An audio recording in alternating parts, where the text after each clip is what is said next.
I just have to keep continuously trying to tell stories and trying to write and trying to explore more emotions and thoughts and feelings and the human experience of being here on earth, because, we all share this same human experience. We just have different perspectives and lenses. So it's just really about connecting and trying to tell a story and having people feel like they're heard and having people feel like they're seen. Some people may not feel like they're seen. They read a poem and they go, damn, I feel seen by this, whatever that is. I don't know. I mean, you said it right? Where you're like, I don't know. I can't speak on that, because you can't speak on that. That's not your end of the bargain. Your end of the bargain is providing the words, providing the poems, providing the book, providing whatever it is that person needs. That's what makes it that beautiful obligation of like, I'm going to give what I can give. I don't need it explained to me. I'm just going to give it and you're going to receive it. And that's that relationship.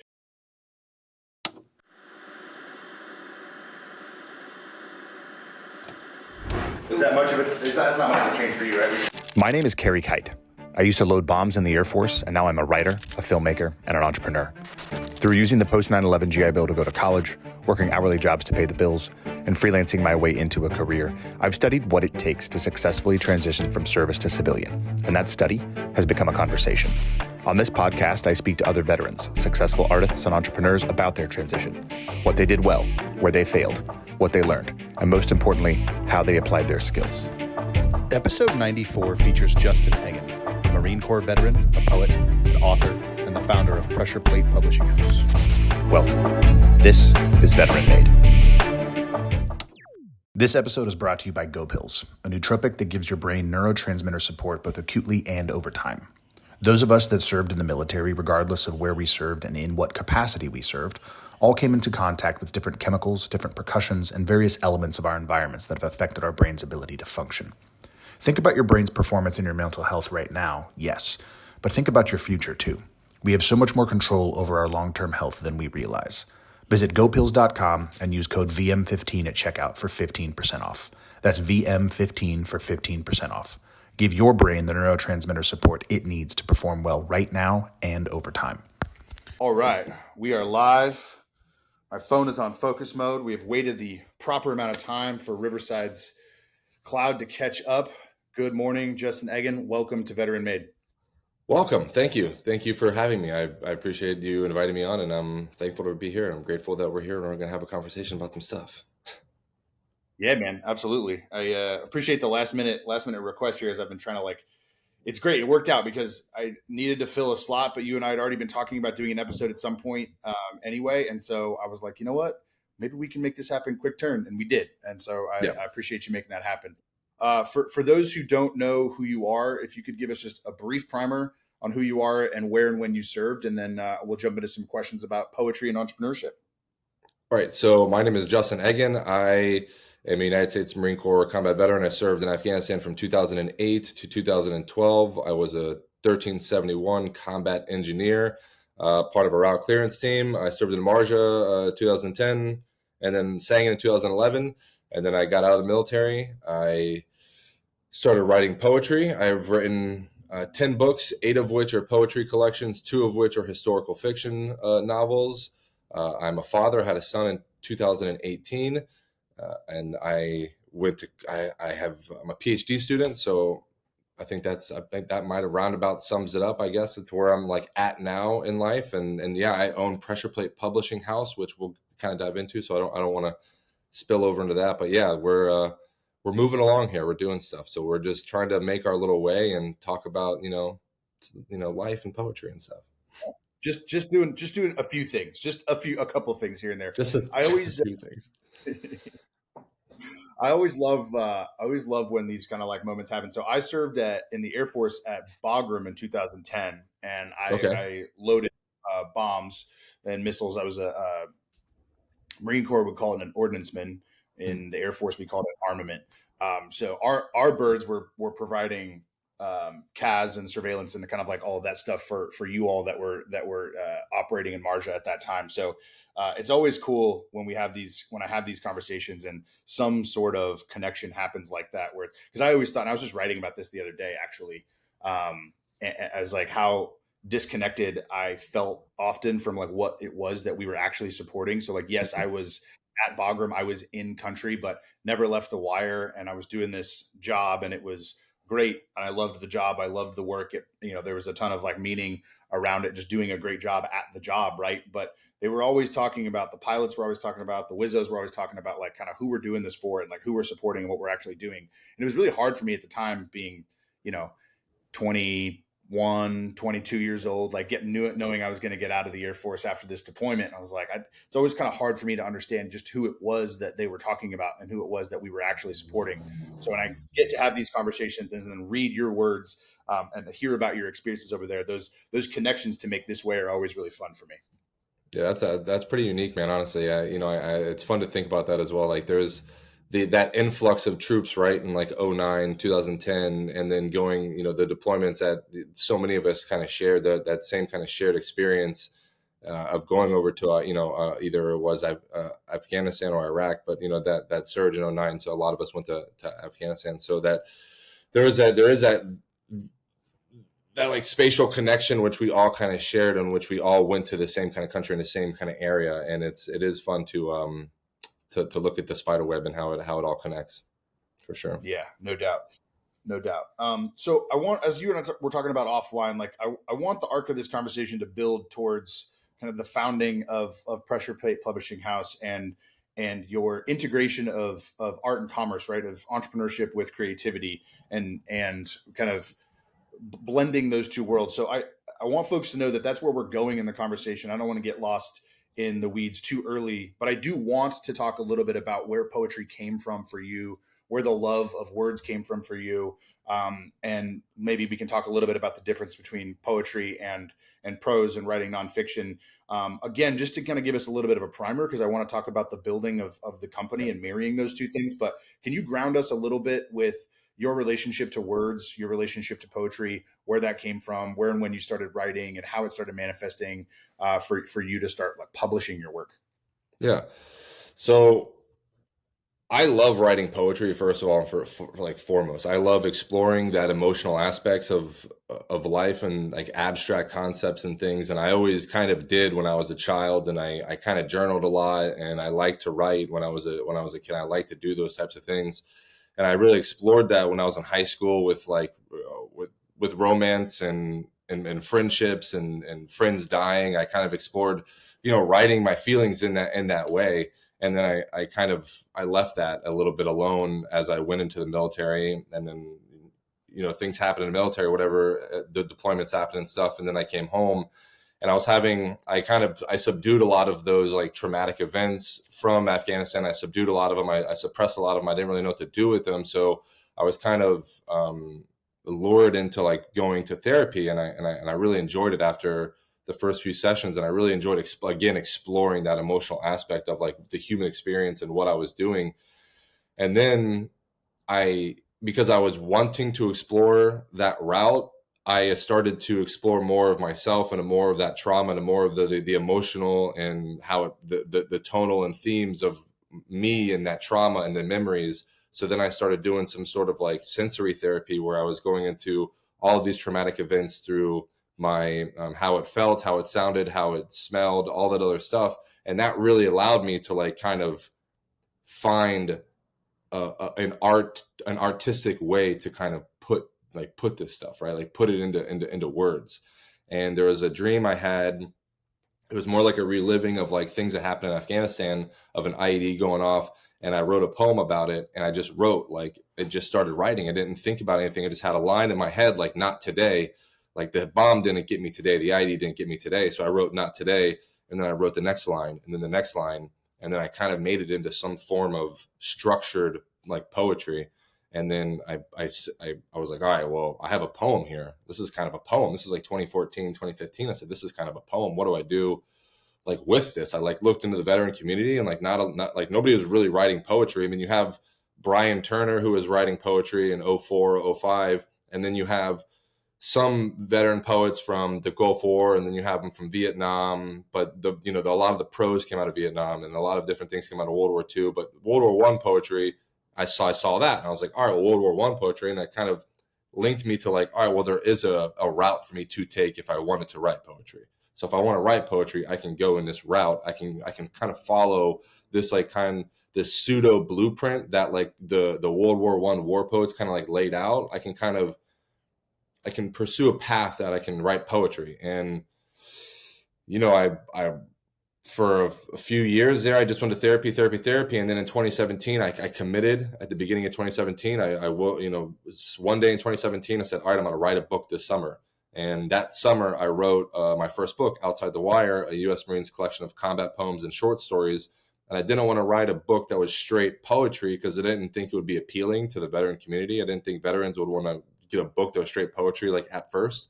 So I added 3 short stories into the book that would kind of, I guess, like, lube people up, I guess, like in a way, like get them prepped in a way, like, all right, well, you can read this poetry, but there's also you can read these stories, but there's this poetry too. And the poetry is what I'm really trying to get you to read. So then, I don't know, a bunch of things kind of unfolded. I went on a book tour.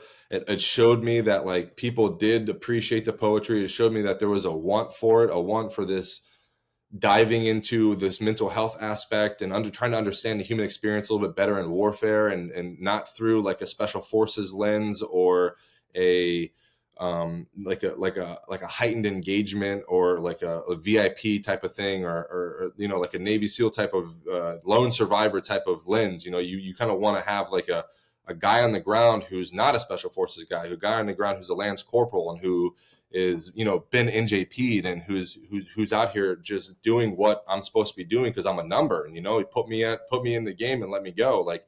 So, and that's kind of what my poetry I tried to reflect. And I wrote and I went on. I met David Rose. I met Leo Jenkins. Both were like, "Yo, we're going to go on. We're going on this book tour. We want you to come." So all 3 of us kind of went on a book tour. They brought in somebody to film it. To film it, make it like a film about it. And then that kind of was published and that kind of got the ball rolling. And then when I was on that book tour, I was like, all right, I need to write a second book because I was about to have a child. My son's mother was about to give birth. So I was like, all right, I'm about to be a father. So I kind of need to, if I'm going to pursue poetry, I need to do it professionally. I need to do this to the next level, not just write one book and be done. I got to write another one. And then me being just competitive and just kind of being, I don't know. Have you ever seen that the Michael Jordan documentary where he like makes up stories so he can like keep going and shit? So like I don't know. Like sometimes I do that a little bit, or I did do that from those a few of those years. So because I wanted to write books, I wanted to not only write books, but I wanted to write a lot, and I felt like I had a lot to say, and I wrote again 8 poetry books, and then after my 6th poetry book, I was like, all right, I have this story, this historical fiction book, and yeah, I don't know. I found my way to poetry through therapy and through wanting to explore my own personal self and explore my own feelings. And then it allowed me and it showcased to me that I could make this into some sort of art. Okay. That's incredible. I want to press pause there. I want to go back to something and then I want to come back to the professionalizing it. Right. How did you know? It might sound like an odd question. Yeah. How did you know that it was a poem when you said that you wrote down "not today" and then you put some other words together and you looked at that and said, "Oh, this is a poem"? How did you know that? I don't know. I assumed it was a poem. I guess I assumed, I wasn't educated like I am now. I didn't at the time. I wasn't a scholastic, like just books that I read in the past and poetry in the past. And I looked at it and it had some sort of rhyme and structurings and it was thought provoking. And to me, it was like, all right, well, what would I explain this as? How would I define this? What could I define this as? Right. It's not me journaling, to me, it had a rhyme and a structure. And when I looked at poetry, it was like, all right, well, I could. Yeah, I think we're good here. Sweet. All right. So just in case, just for those where we had some slight technical difficulties, I do want to go back and just ask that question again, let you kind of riff on it and I'll splice it together kind of in post here, so to speak. But I'd ask you the question of like, how did you know it was poetry? Right. And like what, as somebody who was, obviously you had a natural and innate way with words to start. But when you looked at that line that you wrote and then those lines that you put together after it, and you said to yourself, oh, this is a poem. I could turn it into something else, or I could do more of these. The direct question was, how did you know it was a poem? Yeah, I wanted to define it, I think is what my biggest thing is. I wanted to define the words that I wrote into something. I wanted it to be something. So I had this desire for it to manifest into something more than just spewing out words on paper. And I think that subconsciously I was thinking about that while I was writing it. And then afterwards I thought about it consciously and I was like, I want this to be something, and I looked at it, and while I was writing it, it felt, it was structured. It had a way about it. It had a beginning, it had a middle kind of, and it had an end, and it had an understanding of like, all right, not today, feelings, not today, feelings, not today, feelings, and then like not today. So there was some form of structure that went with it. And when I looked at poetry, just in general,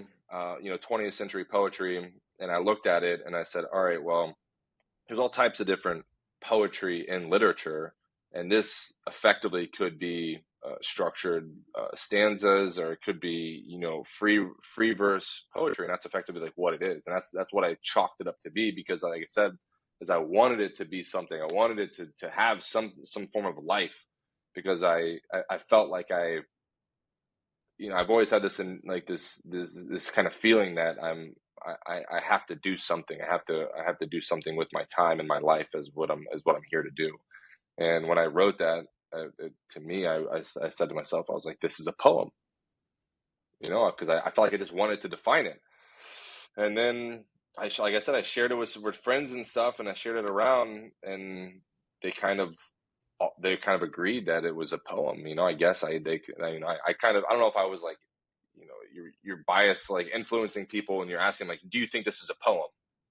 It's kind of a leading question. We already have them. The question is, do you think this is a poem? The poem aspect is now put into their mind. So now they're kind of like, well, I don't know. Yeah, I guess it is, so it's kind of hard to sit there and say, but I don't know. I guess I wanted to define it, and I wanted it to be a poem. So I said it was a poem, and I just went, I went on, and then I was like, all right, well, I think I can continue doing like whatever this is, like this free verse type of poetry. I think I can do this. And then I stumbled across haikus, and I started writing a lot of haikus, and yeah. I love it because I think one of the great myths is that art is supposed to be done just for art's sake, right? And art is totally subjective, and there's no objectivity to it at all, and there's no structure. There doesn't need to be structure. You don't need to define things. When in reality, it's obviously much messier than that, and there are some subjective qualities to it and some objective qualities to it, and where the subjective and the objective meet is where art is made and where art is consumed. So that natural inclination that you had to want to define and want to structure and use these words for a purpose, even if it was just for your own purpose, to get your thoughts out onto paper in a way that you could organize them and then understand them better, like that purpose is what drives great art, not the like, oh, I'm just going to do whatever. Yeah. I don't know. Every single one of my books that I've written, to me, has a purpose, has a theme, has a motive, has an understanding, has a direct reflection of where I was at in my life at that time, right? And when I wrote Not Today, it's nowhere near, I don't think it's anywhere near as good as the poetry that I write right now. I mean, the poetry that I write right now is very, very, very, in my opinion, high class, like is a different scale of poetry than what I was writing in 2016, 2015, 2017, and because I liked writing haikus, and I liked the fact that I thought that I was writing poetry. And then I've been over the course of 2017 to 2023 or 2024 now, we can chalk it up and be like, yeah, I write poetry now, but in 2015, I was like, I don't know if I could even write. I don't know if I could write poetry. I've done it. I did it a little bit in high school, but I don't know if I could write like real poetry. And, and I never really challenged myself. And throughout these past few years, I have challenged myself to write like real, like, limericks and alliterations and really put myself in boxes and try to stay within that box of writing, because I enjoy exploring feelings. I enjoy exploring the emotional and the deep connective tissue that we have to, this world and feelings and human nature of life. I want to explore that as much as I can, and poetry allows me to do that on like such a surgical scale, I guess. Yeah, I mean, you sound measured and confident, and you're able to look back and say, "My poetry is better now than it was then." But you don't sound very like judgmental of yourself back then. If that's true, is that something that you've ever like struggled with, or has it been exciting for you to just get better and keep and have a log of the output over time? Yeah, I like the latter, I think it's been fun. I think it's been exciting to see, a point of a point of origin, and then to see the like the struggles and the hurdles, and to go and look at I could read a poem from some of my books, and to me, I'm like, man, what am I doing here? There's too many thes, there's too many ands, there's too many this, there's too many that. I'm very critical of a lot of things when I write now. So when I write my poetry now, it's not. Before, it was very much like I felt like I feel like I've released a lot of that, like a lot of that inside, like a lot of those like like searing moments overseas. Like I let a lot of that out, right? And now I've gotten to a point of, all right, now that I've kind of got that out and I've kind of done with that, what am I writing? What am I doing now? What kind of art am I going to create now? And it's reflective of, again, me being who I am, where I come from, my experience in the military, my experience in education, my experience in the world, my experience in the working environment, my experience in just in life, and then trying to be critical of politics, and trying to be critical of what the military is doing and what our politics are doing, where our money's going, and now I think a lot of my poetry is a lot more like political, for sure. I think a lot of it is very much like on a different path, but it is still, I do still try to explore like romance, like romanticism in poetry of like with feminine and like females, and I like to explore poetry and love and that type of aspect, outside of writing about like reflective of like society and politics and all that kind of stuff. But I mean, it is very good for me to see the progression, because I can look back and go, well, this is why I'm kind of redoing all of my books, kind of, because I'm adding new poetry into the end of the books that are poetry that's 5 years later than when I wrote this book. And I do like to have that progression, and that's it's nice to have, I guess. It is, because I can definitely tell a difference, for sure. I know I can notice a Yeah. difference when I write. Oh, that's interesting. Yeah, because it's like, because you're a sports guy. You played soccer player, and soccer fan. Like it's like game film, right? Like you can look back and say, "Oh, okay, I was doing that. I need to do less of that, or more of that, or more of this, or less of this." And then as you start to execute and actually move those muscles in your brain and in your heart and in your hand and in your fingers as you're writing, you're like, "Oh, this is what that feels like." Now it feels a little Yeah. bit different because I'm doing this thing that I noticed. Yeah, yeah, Yeah, it's cool. fun to it's cool, because I started when I first started writing poetry, like professionally, for my first book, to like make money and travel and say, and go on stage and speak and do all these things. It was, for me, I put myself in a box of like, all right, I will write free verse poetry about certain things, but what I want to do is I want to write a lot of haikus. So my first book has like 55 haikus in it, or 53 haikus, because I wanted to challenge myself, because it's 17 syllables. It only avails you so much room to work, right? And if you write haikus Yeah, in a way where how it's historically supposed to be done. yeah, we're all good. All right, cool. So you don't. So I can. All right, so we're good. Yeah, we're good. All right, damn. Yeah, Jesus Christ. you were talking about like haikus and starting to put some collections together, and that was actually going to be my next question. Is like, at what point did you operationalize or decide to operationalize this structure, like in your life and as a writer? And did you did it change the way you identified? Like, did you start to identify as a writer and as a poet early? Were you still identifying as? And I know that that's very fucking loaded these days. And I don't mean it to be that way. I actually mean it in the more traditional sense. Like, when did you start to think of yourself as, I am a poet, I am a writer, I am a professional, I am doing this? Like, was it, how much of it was like a Marine who writes, and how much of it was a writer who is a Marine?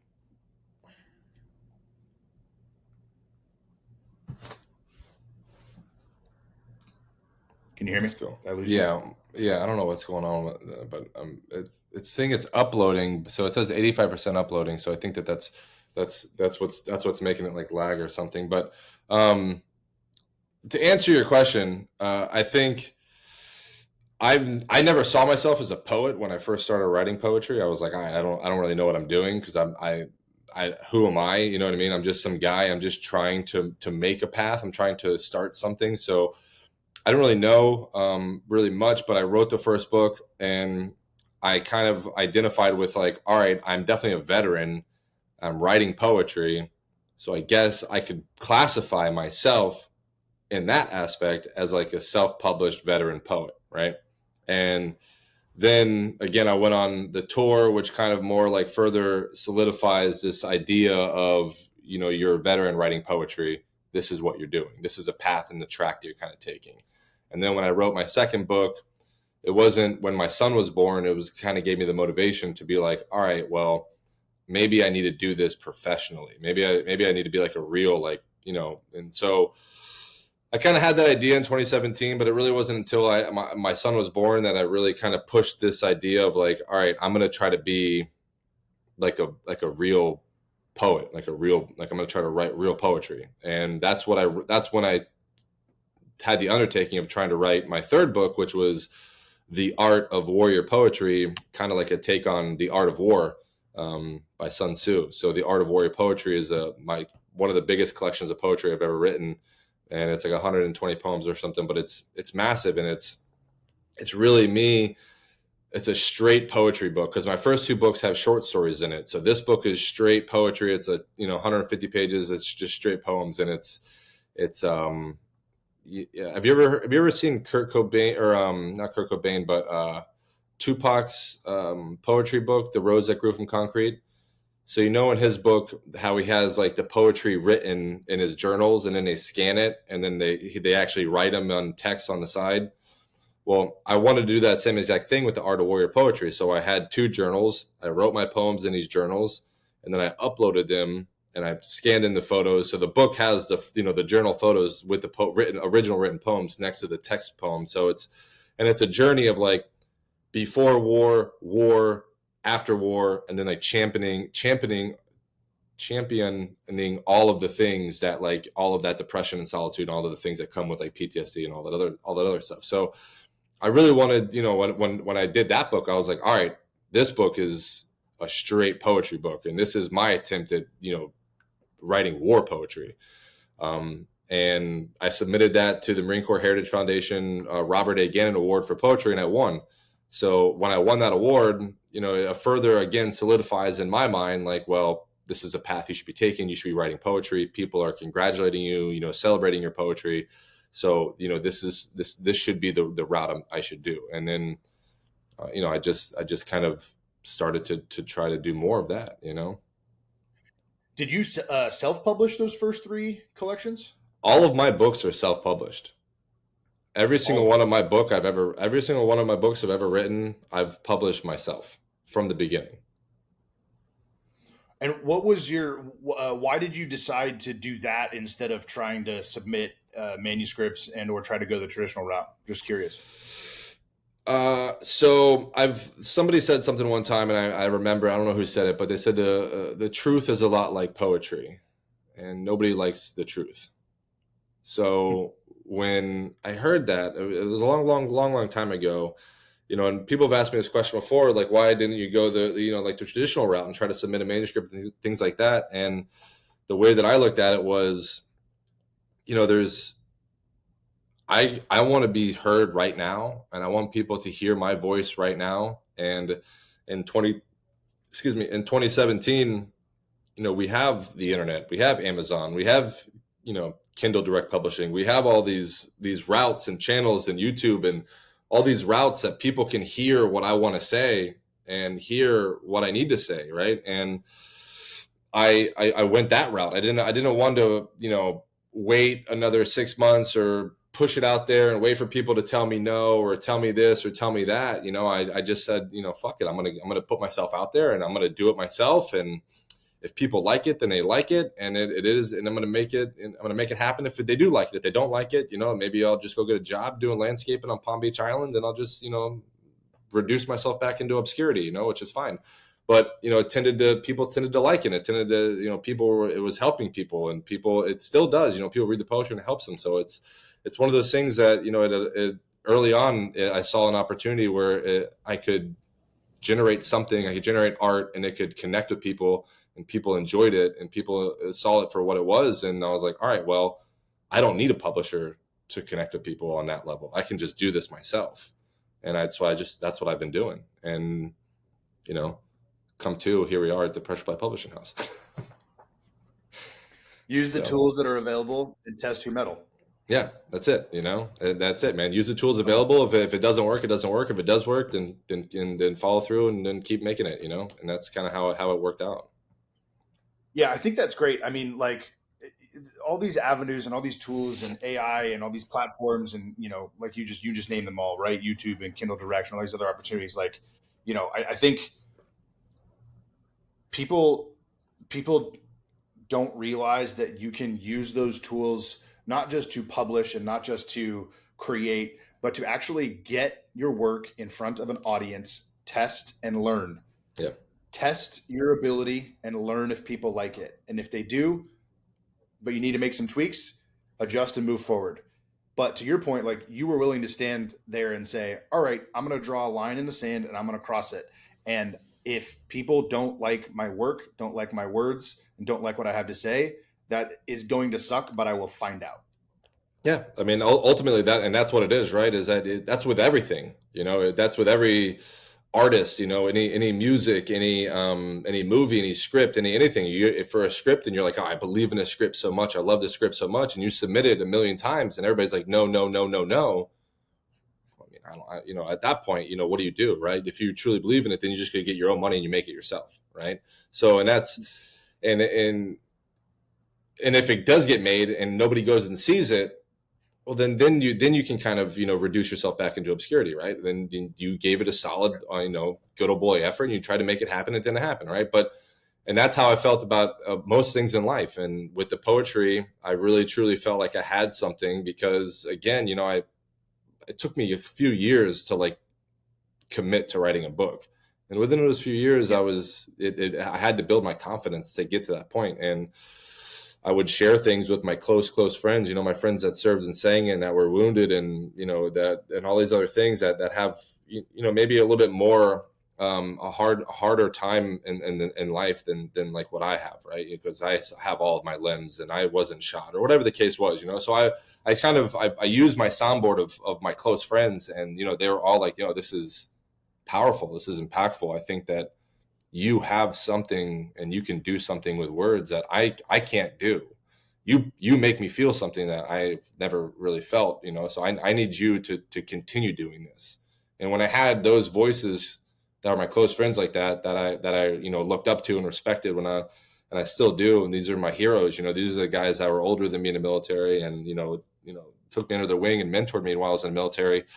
And then, bad things happen to them overseas and stuff like that. I really respect these guys and things like this. So when they're telling me these things, those words are very heavy to me, and that it weighs a lot on me. And I go, all right, well, I can't just squander this kind of, I guess, opportunity that I have, I guess, with whatever I can kind of conjure up with words. I don't know. I'm not a rapper, or I can't like do this automatically. I have to sit here and think about it. But if I can sit here and think about it for 10, 15 minutes, I can give you something, and to me, that was that alone gave me the confidence to go, all right, well, let me test it with the community. Let me put a book out there and see what happens.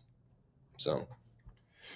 Yeah, I think it's a gift. Right. And with all gifts, the best thing to do is to turn around and give it back. Right. Like you're striking a bargain with your audience. Your audience is telling you that you have something that they don't have, but that they want and that they need. So your end of the bargain is to provide that for them. It's not transactional though. It's very, very relational. Matt Rendar and I talked about this last week. Obviously he's an animator and an illustrator. And so slightly different medium, but it's the same thing. Like audiences consume what you have to offer. And so therefore it becomes this like beautifully obligatory thing on your end where you're like, all right, I'm obligated to give you the best version of my words. Because those are the things that you want and that you're consuming. And again, in particular for our community and for the segment of the community that you were just talking about, like those are people that have some real shit to deal with, that some of us don't have to deal with. And so that makes that gift of yours all the more powerful, both on the receiving end that you've received that gift and on the giving end of you giving that gift back. Yeah, I think, I mean, and I think, there's been a ton of times where I've said to myself, all right, I'm not going to write another book. I can't do, I don't know if I can really write another book because of just, there's been tons and tons of things that have happened over the since 2017 to 2023 that have, been negative influences or negative impact is in my life or whatever. And been, kind of almost got me to the point where I've stopped writing. And, it's those times where you're about to stop writing where you get a DM from some random person and you open it and you're like, all right, what is this? You go to read it and it's a teacher in Fort Lauderdale and he saw my books from some interview or whatever the case was and bought one of the books and he gave it to one of his students. And his student was like on the verge of like committing suicide and all these suicidal thoughts and very, very in like a really, really bad spot. And, the student took my book, read it, and I guess, just asked the professor if they could ask the teacher if they could keep it because the book, has showed, I guess, brought them a new perspective or showed them something or something happened when they read the book. I don't know what it is. I can't speak on that. But what I can speak on is that this person messaged me and said, listen, your book changed the trajectory of this person's life. And now this person is in a much better spot because of whatever you wrote in this book and whatever they took from that. I don't know what they took from it, but they are now smiling. They're now in a better, they're now happy when they come into class and this and that. And then when you get those messages, you go, I can't stop. I can't not write poetry. I mean, fuck. I mean, like, I didn't even know that happened, but it just happened. And for me, it's, and that has happened a few times. And then for me, it's like, well, I can't, I just have to keep continuously trying to tell stories and trying to write and trying to explore more of emotions and thoughts and feelings and the human experience of being here on earth, because, we all share this same human experience where we're all the same effectively, we just have different perspectives and lenses and experiences. Right. So it's just really about connecting and trying to tell a story and having people feel like they're heard and having people feel like they're seen. Some people may not feel like they're seen. They read a poem and they go, damn, I feel seen by this, whatever that is. I don't know, but yeah. You said it right. Where you're like, I don't know. I can't speak on that because you can't speak on that. That's not your end of the bargain. Your end of the bargain is providing the words, providing the poems, providing the book, providing whatever it is that person needs. That's what makes it that beautiful obligation of like, I'm going to give what I can give. I don't need it explained to me. I'm just going to give it. And you're going to receive it. And that's that relationship. Reminds me a lot of as you're talking, it's like, I think, about Mason Rodriguez and, before he went live with Dead Gunner Poetry on IG, so many of his Marines were like, dude, I can't say words the way that you say them. I can't write them the way that you write them. Like, you've got to keep doing this, man. Like, and it's just so funny because, all you Marines are so interesting because there's this like kind of perceived hard exterior and the devil dog and like all of that stuff. And I remember your conversation with Chris Meyer and you were talking about that, and all those things are just like so interesting but underneath it is just is like this something, right? This like need for like meaning through art and words and poetry. And it's just, I don't know, it's a super cool thing. I think what you and Mason in particular have been able to do in terms of relating to your immediate friends and immediate circles with these words. And then it's expanded from there, right? Like make it personal first, do it for yourself and do it for your friends first. And then you can scale it from there. Right. Yeah, and I think Uh, that's a lot of what the poetry has done, from the beginning to the end, if you look at yeah, the book. So, yeah. yeah. All right. So Pressure Plate Publishing House. When did you want to make the move from self-publishing your own work to I'm going to build a publishing house? What is the aim of the publishing house? Where are you at right now? And yeah, let's just dive in. Yeah, so Pressure Plate Publishing House is a few year journey of what it is to where it's at now, right? About in 2021, I wrote Adahi, the Adahi saga, which is basically a trilogy in one book. It's part 1, 2, and 3 in one book. And when I wrote that book, I said, all right, well, I really want to start a publishing house. I really want to publish more, and I want to have a place in which other veterans like myself can come, feel confident, comfortable, and safe telling their story, and maybe not just veterans, but just, other people as well, because I don't want to just seclude it to just veterans and just keeping it to that, but I want to be able to just tell genuinely good stories, right? And when the idea came to me, I was like, all right, well, if I want to start a publishing house, what am I going to call it? And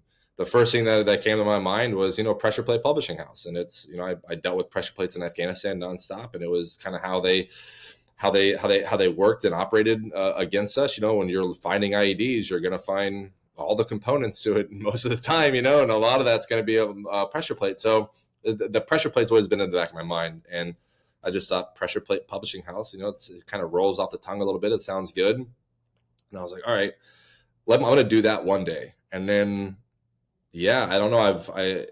A year went by of me working my 9 to 5 job, and I said, dude, what am I doing? I gotta, I have my books. I haven't really written. I got to do something, And by September last year, I said, all right, well, screw it. I'm pulling the trigger, and I started the business. I started Pressure Plate Publishing House, and my goal ultimately is to use myself as a guinea pig for the first year and a half to kind of republish all of my books officially through Pressure Plate Publishing House, and to put out second editions of all of my books, and to use this year and this time to learn the process better than I did self-publishing, because now I have a whole office. I have a website, I have stock, I have all types of things that are going on.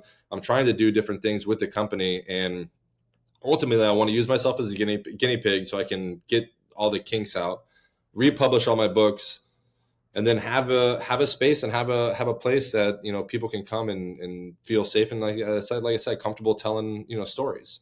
And yeah, there's not a lot of, I think out of now there might be 4 publishing houses that are veteran owned publishing houses out there, you know what I mean? And obviously there's one that's very popular in particular in the community. Dead Reckoning Collective is very popular in the community, and then there's some other ones that are out and about.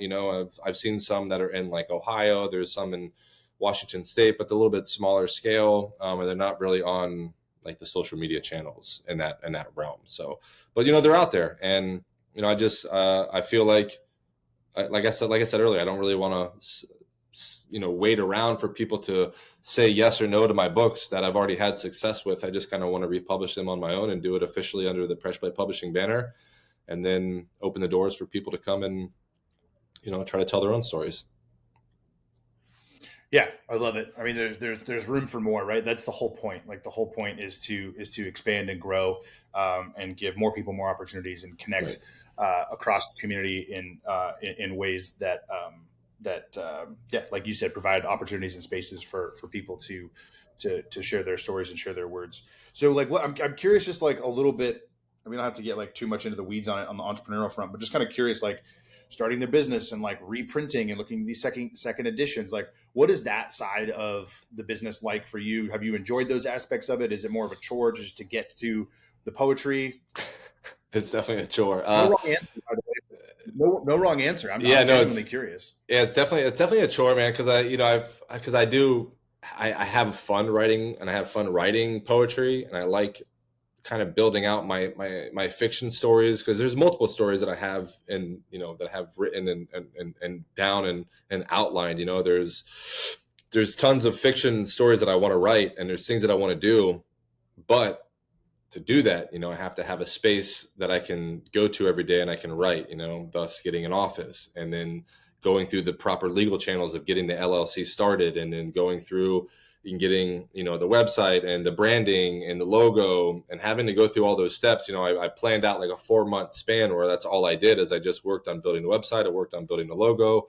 I worked on getting the office organized. I worked on, planning out like a year of things that I would be doing in that year. And it's definitely been a lot, but it's definitely been, I have to be disciplined. I have to hold myself accountable. I have real responsibilities with this business. I have to pay the bills. I have to make money from it. So it's hard to be like, all right, well, let me just sit here and write for 2 days, or let me just sit here and do things, and kind of like work on the structuring of these books when, I could be making an ad for my, my shirts or my stickers or whatever the case. And then that could maybe get a sale or 2 or 3 sales or whatever. So it's always having to plan. It's always having to prep. It's always having to, really write it out and think about it in a thorough way. And I think that it's been a lot. It's probably been easier now that I've finished, now that I've gotten through college. I think I don't really have to worry about getting, my bachelor's or my master's, or having to stress about school. So when I finished my master's degree and I started getting my PhD, I was like, all right, my PhD is, I'm not going to say it's a little bit easier, but it's less stressors than it was getting my master's and my bachelor's. It's a lot like chill, a lot more chill. So I was like, all right, I can do it now. And I started the company in September of 2023. And, it's definitely been a chore for sure, because I enjoy writing. I enjoy being and doing all that, but it's a chore to have to keep up with, everything else that goes on. Because even having to put out the second book in the second edition, I was trying to do that in March, and it's May, and I haven't put that out yet. So it's been a lot. I've also, because I have this office, and because I'm trying to go in another route as well, because I'm always trying to do something, but I'm trying to grow the audience with poetry. So I started a YouTube channel, and I started exploring poetry and dissecting my poems on YouTube from my first book. So I've started doing that, which hopefully brings people to the Pressure Play Publishing website and grows the audience out. Like, I'm really trying to grow the audience, because at the end of the day, like, if I can make videos about the poetry and make money from that, and then I can come into the office and write, and I can just make a video and then write, make a video and write, that's kind of like where I'm trying to get to. So that's the idea. Yeah, it's a great idea. I mean, like, listen, sometimes we just got to do chores, right, in order to get to the things we want. And I think, especially on the artistic side, or like, like I work in commercial art, right? Like I work for, it's advertising and it's marketing, and I do it as ethically as I can. There are companies and products and things, obviously, I won't or don't work with. But there's a bunch of stuff that I do that I don't love, right? I don't dislike it. I'm pretty neutral on it, but it's like, to me, it's an avenue to hone the craft, right? To hone the craft of filmmaking, to hone the craft of writing, to hone the craft of the business of production, right? And learning more skills, getting new opportunities, having new experiences, and stacking all of those together in a way that, all right, well, what am I building towards, right? Like, what is Veteran Made becoming, and what can it become because of all of this other work that I've done, these chores that I've accomplished, right? And I think a lot of people, especially veterans kind of coming out of the military, right now we have this very, very strange, odd, and unfortunate streak of entitlement going through our community right now, where it's like, well, I deserve to have this because of these hard things that I did. And it's like, yeah, no, actually, those hard things that you did provide you the opportunity and the foundation to work from, to get some of those things that you want, but they're just not going to be given to you. So if you have a knack for words, if you have a knack for visuals, if you have a knack for whatever the fuck, look back, do an audit, figure out what you need to do, what chores you need to do in order to have the thing that you want. You just laid it out perfectly, Justin. You were like, I want to get to the spot where I can write, make a video, write, make a video, write, make a video. Like, what you're trying to get to, and that there's going to be some shit that you don't want to have to do to get there. That's just it. That's how it works. Yep. Yeah, I mean, that's ultimately, I mean, and when veterans come home and they're like, yeah, like you said, they feel entitled, and they're like, well, I deserve this, I deserve that. Well, it's like, don't think you deserve anything, dude. And like I don't care what you did. Like you're home now. Now it's time to do the work. Like they've prepped you to do the work now, right? And that's one thing that I've learned being out of the military is that the work is never done. The work is never going to be done, right? No matter what happens, there's always going to be a new challenge, a new thing to achieve, a new goal to work towards, a new something to strive towards, right? And if you don't have that, then you have to kind of realign, and reassess where you're at, what you're doing with your life, right? Because we all should have goals. We all should have things that we're working towards and doing things towards. And when you leave the military does prep you pretty well mentally for the rest of the world, and it's up to you to either show up and hold yourself accountable and be responsible and do the right thing. Again, when no one's watching you do anything, are you going to sit there and do it when no one's watching you? Are you going to do it, or are you just going to bullshit? So, it is a tough thing to like walk and a tough thing to try to balance. But, I think that if you want to do something and you're passionate about something and you care about something, you will achieve your goals and you will work and you will show up every single day and you will be happy doing the work. I think Chuck Palahniuk says it pretty well. He says, if you can't be happy doing dishes, you're never going to be happy. So hell of a way to end it. I don't think there's much more that can be said after that. I love it. Before I get to the open-ended question that I end each episode with, where can folks find you? Where can folks find Pressure Plate Publishing House? What can we put in the show notes, tag, and collaborate with? All right, so you can go to ppph.us. That's just the acronym of Pressure Plate Publishing House. It's ppph.us is our website, or you can Google search Pressure Plate Publishing House. You can find me, and that's also on Instagram, Pressure Plate Publishing House on Instagram.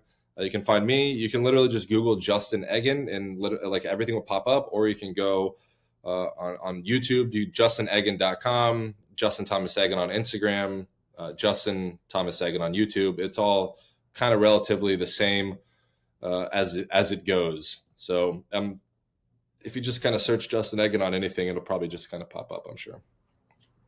Great. I love it.